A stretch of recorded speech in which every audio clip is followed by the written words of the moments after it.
నమస్కారం. ఘంటారావానికి స్వాగతం. ముందుగా ప్రధానాంశాలు. సచివాలయంలో రెండో రోజు కలెక్టర్ల సదస్సు. ఆదాయం, రెవెన్యూ, భూ వివాదాలపై ప్రెజెంటేషన్.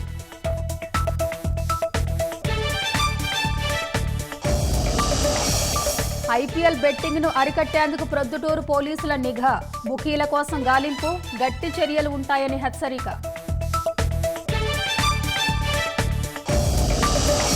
పేద మధ్యతరగతి ప్రజలకు అక్కరకు రాని రైళ్లు, సరిపడా జనరల్ బోగీలు లేక ప్రయాణికుల తంటాలు.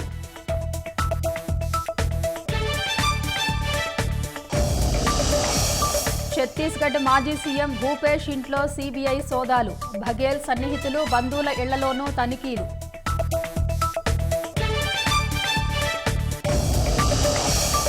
బీహార్లోని ఆరా రైల్వే స్టేషన్లో కాల్పులు. తండ్రి కుమార్తెని చంపి దుండగిడి ఆత్మహత్య.